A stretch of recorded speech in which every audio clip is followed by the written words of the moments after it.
은 예수님께서 아버지께로 돌아가실 때가 이른 줄 아셨다고 하며 시작합니다. 이런 맥락에서 예수님은 제자들을 사랑하시되 그들 또한 사랑하도록 당부하시는 내용으로 되어 있습니다. 따라서 예수님의 사랑은 그만큼 절실하고 또 그처럼 구체적이라고 하겠습니다. 사랑하는 일은 우리들이 주님의 제자임을 확인하는 중요한 표지임을 잊어서는 안 됩니다. 35절 너희가 서로 사랑하면 이로써 모든 사람이 너희가 내 제자인 줄 알리라. 주님을 따라 주님의 뜻을 새기면서 새해를 맞는 성도 여러분과 함께 이 사랑하는 일을 정리하고 싶습니다.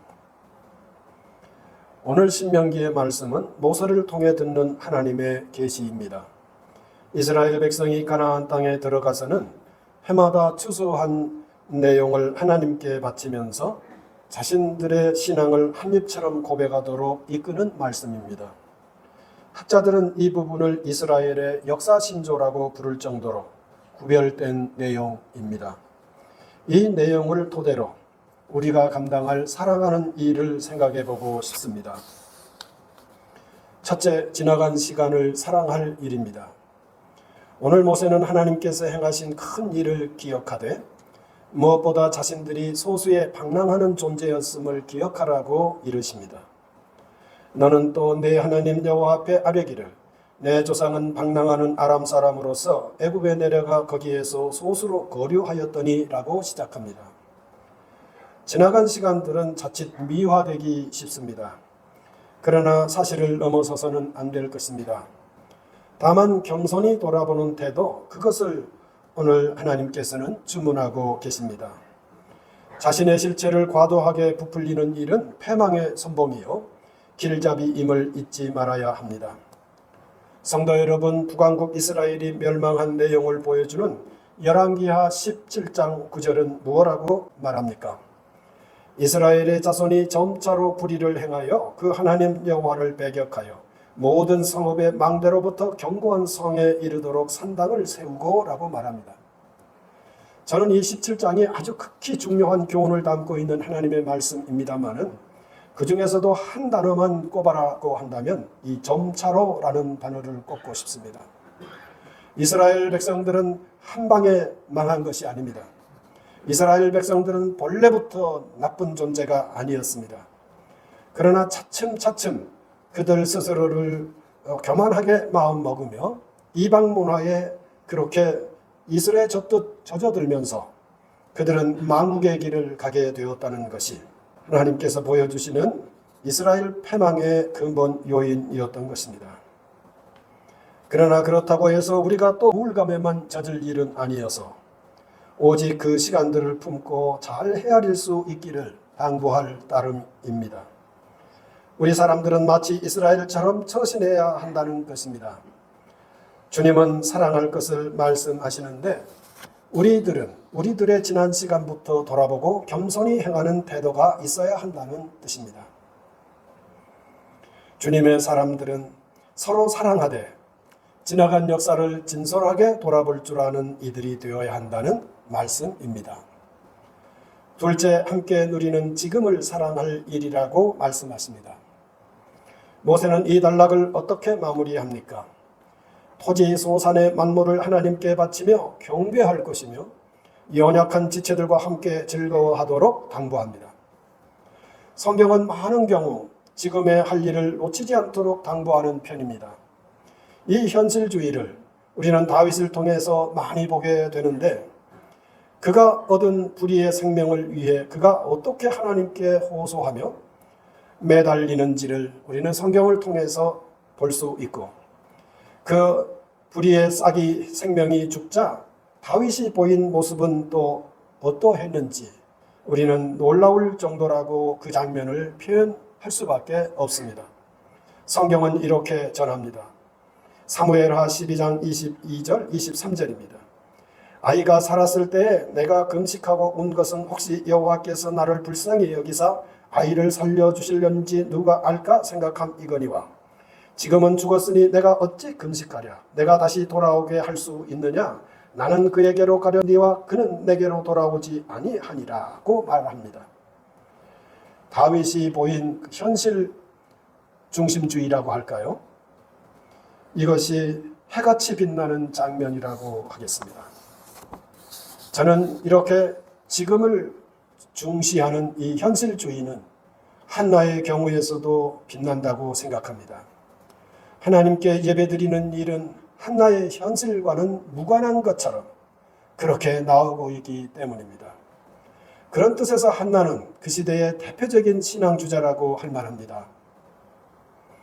1장 2절인 사무엘상 1장 2절 이하인데요. 그에게 두 아내가 있었으니 한 사람의 이름은 한나요, 한 사람의 이름은 분인나라. 분인나에게는 자식이 있고 한나에게는 자식이 없었더라.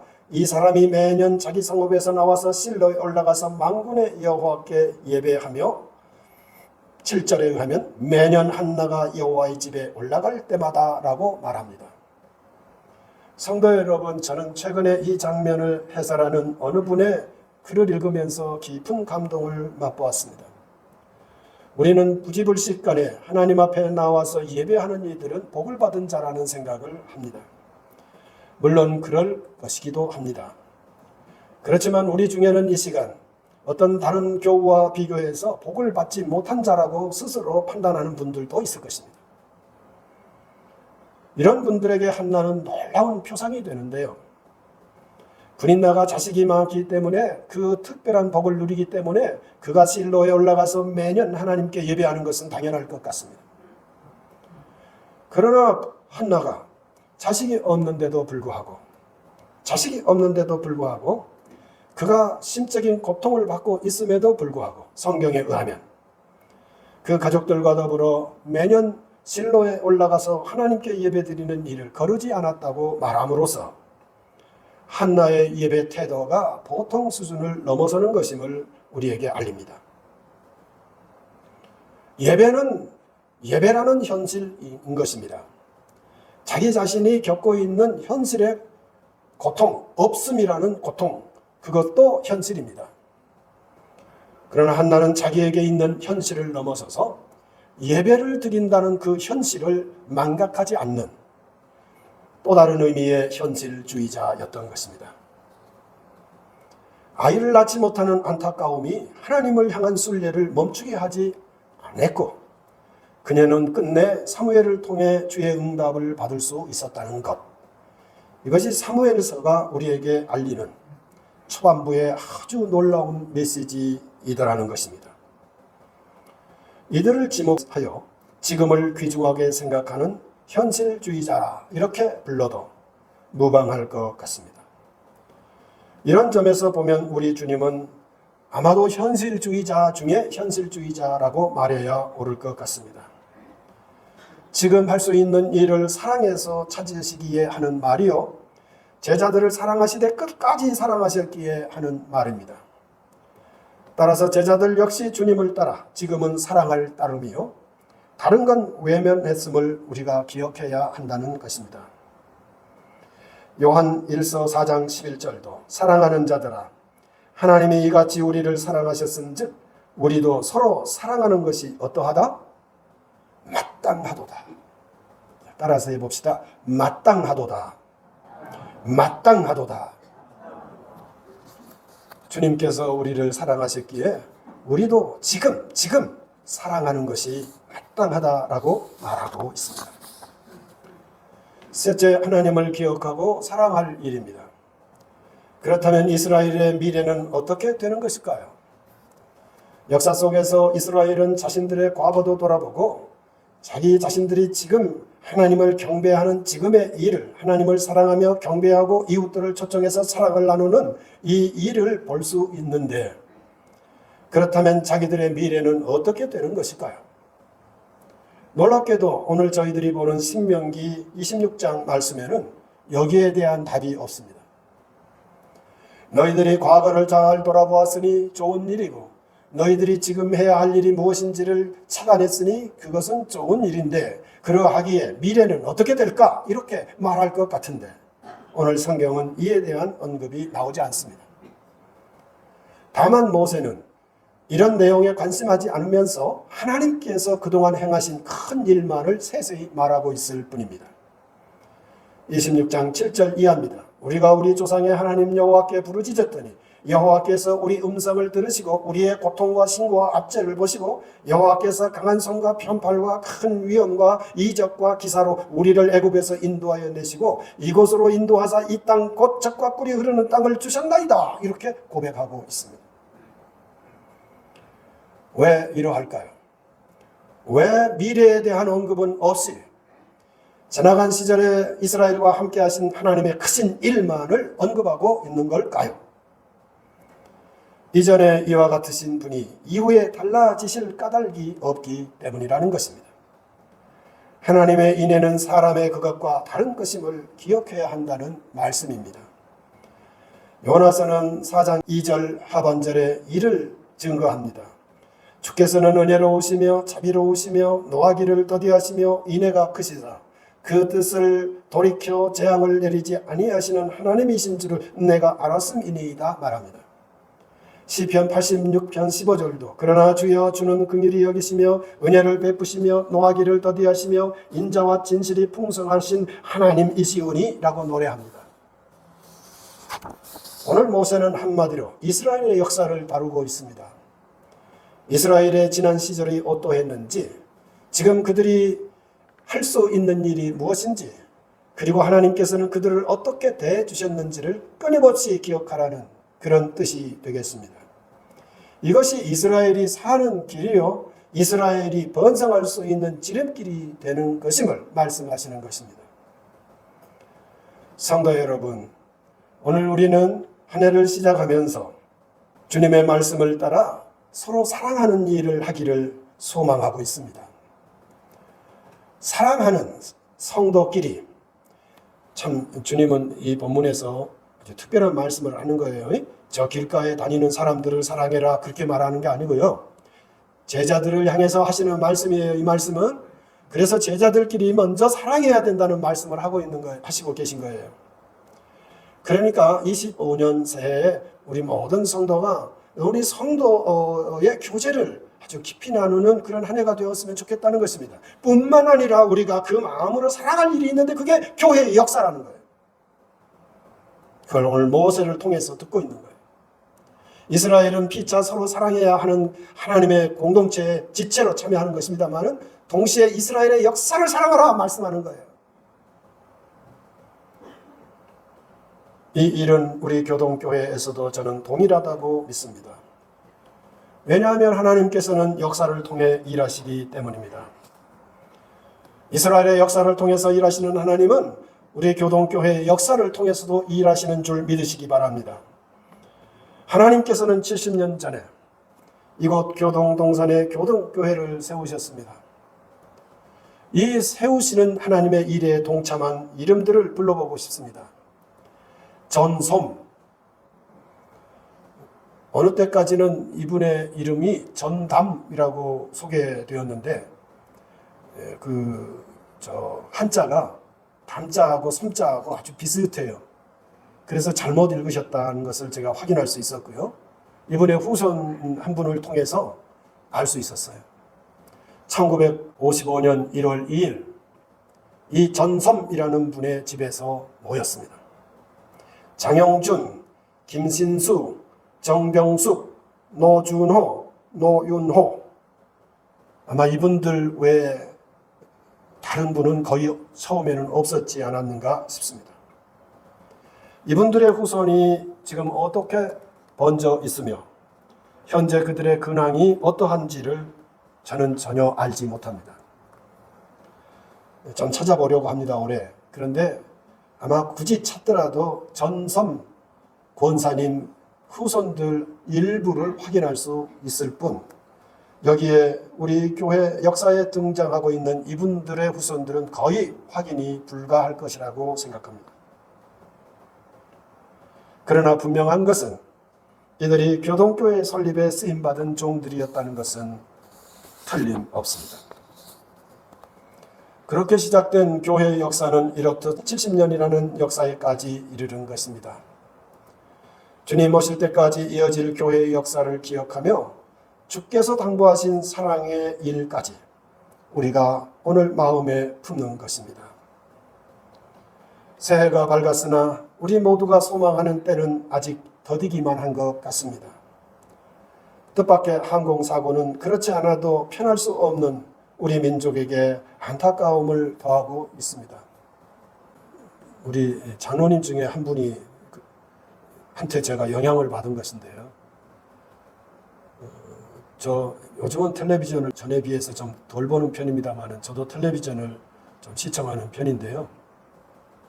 그 장로님을 그 삶을 보면서 저도 주일날은 웬만하면 특히 교회에 오기 전에는 영상을 안 보는 편입니다. 근데 지난 주일에 우리 강영대 장로님께서 제주항공이 어떠하다 이런 말씀을 하시길래 제가 반응을 못했어요. 왜냐하면 아마 제가 주일날 교회에 올라오는 시간 내에 아마 그 어마어마한 사고가 생긴 모양인데 제가 전혀 알지 못하고 왔기 때문입니다. 강 장로님 감사드립니다. 뭐 다른 항공사라고 해도 관심을 표할 수밖에 없는 일이지만 특별히 우리 김상환 목사님 아드님 우리 신혁군이 그 기장으로 수고하는 항공사이기 때문에 장로님은 아마 특별하게 관심을 갖고 궁금하게 여겼던 것 같습니다. 네, 제주항공에 우리 보도에 의하면 47대인가 동일 기종으로 운항 중이라는데 정말 뜻밖의 사고를 당했고 오랜 시간 안전 비행을 하던 경력을 지닌 분이었음에도 불구하고 불가항력적으로 일이 그렇게 된 것 같습니다. 우리가 소망하는 평안한 날은 언제쯤 오게 되는 것일까요? 이런 중에도 우리 모두는 25년 신앙의 목표를 오늘 예수님의 말씀에서 구하고 있습니다. 서로 사랑하되 이스라엘의 역사를, 교회의 역사를 사랑하면서 그 속에 깃든 사랑의 일을 찾기를 원하는 것입니다. 지난 시간을 겸손히 돌아보며 지금 할 일을 찾고 내일은 하나님의 자비하심으로 인도될 것을 확신하는 것. 이때 우리가 지닐 사랑의 일인 줄 믿으시기 바랍니다. 70년을 이어온 사랑의 몸짓은 100년을 향하여 이어질 것입니다. 예수님께서는 우리를 품으시되 끝까지 품으실 것이기에 그렇습니다. 할렐루야. 저는 오늘 좀 저로서는 조심스러운 일인데 좀 증언을 하고 싶습니다. 가끔 목사님들 중에 목사님들만이 아니고 교우들 중에서도 그런 분들이 있던데요. 조금 조심해야 할 일이라고 저는 생각하는 편입니다. 그것은 무엇인가 하면 꿈꾸는 일이고 꿈을 해몽하는 일을 가리킵니다. 어떤 목사님은 자신이 좀 불리해지기만 하면 꼭 뱀 꿈을 얘기를 해요. 아주 뱀이 나타났다 그래요. 그래서 그 목사님이 뱀 이야기하면 좀 불리한 일이 있구나 그렇게 목사님들끼리 뒷공론을 한답니다. 조심할 일이에요. 그런데 이거는 좀 하고 싶어졌어요. 새벽에 아주 선명하게 꾼 꿈이라서.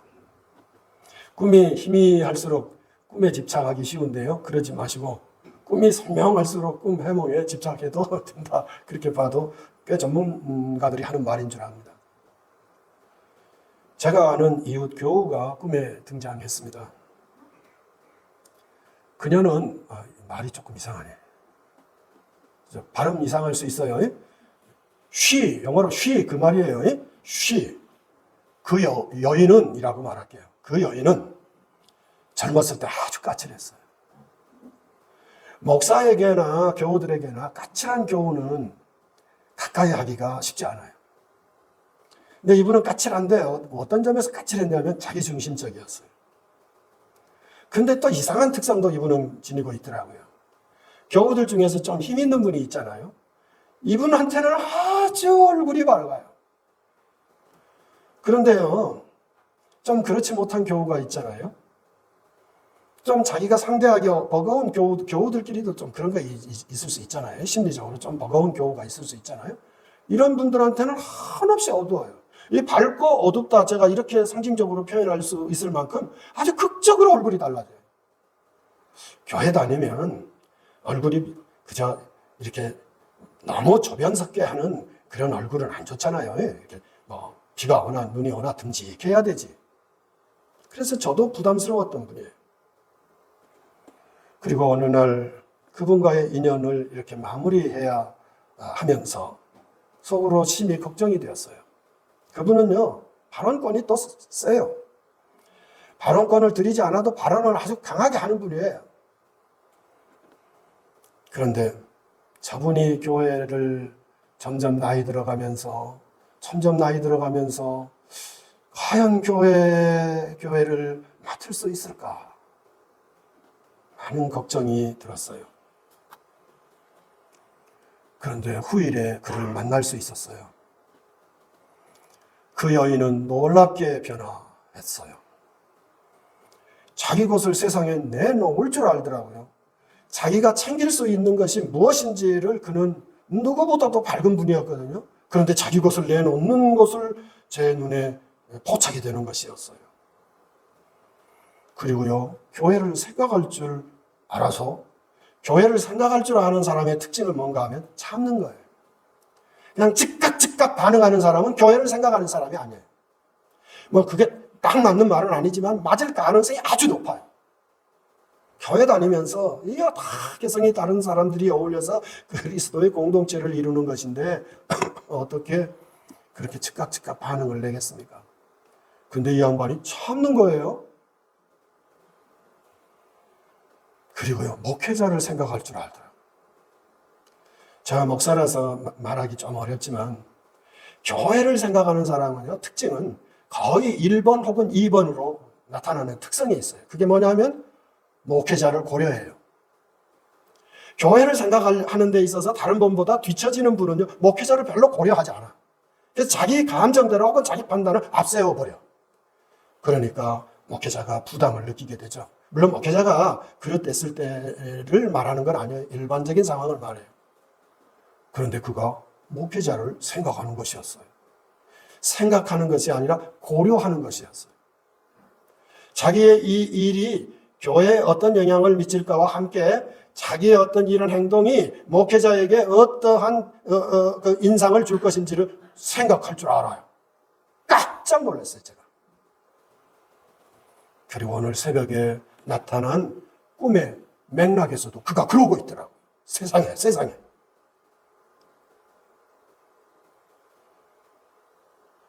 저는 제가 이제 그 교회와 인연을 멈추었을 때 틀림없이 저는 그 교회는 그 가정으로 인해서 어려움을 겪을 것이라고 예상했었습니다.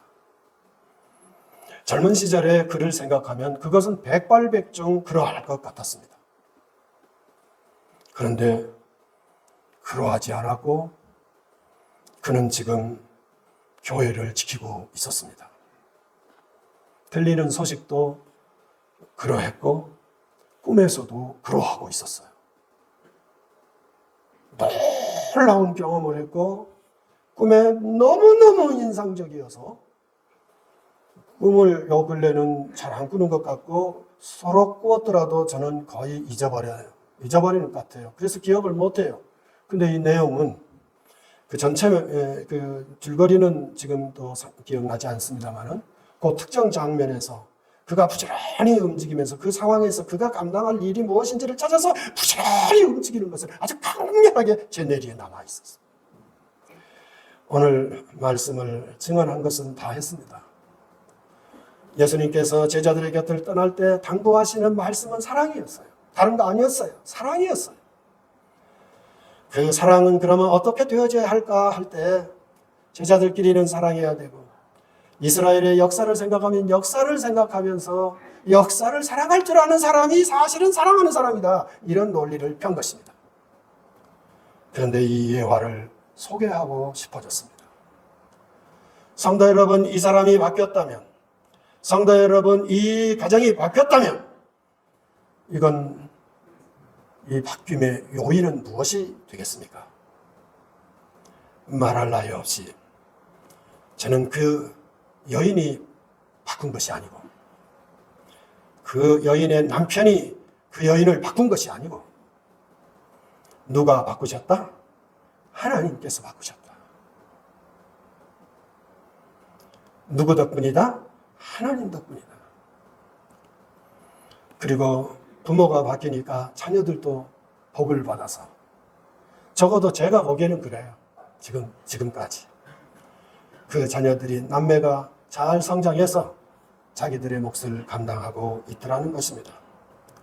하나님께서 예수님으로 인하여 행하신 성령 하나님의 역사다. 이렇게 저는 확신하였습니다. 교회 여러분들도 동의하시리라고 믿습니다. 그 여인의 변화는 성령 하나님의 역사, 성령 하나님의 열매라고 믿습니다. 가끔 어떤 분들의 글을 읽다 보면 마지막 부분을 이렇게 하는 것을 볼 수 있습니다. 찬미 예수, 찬미 하나님, 찬미 성령님. 교우 여러분, 이 고백을 우리 모두의 고백으로 삼고 2025년을 귀하게 살아가시기를 주님의 이름으로 기원합니다. 우리 입에서 찬미 예수, 찬미 하나님, 찬미 성령님이 이어지도록 역사해 주실 것을 믿습니다. 거룩하신 하나님,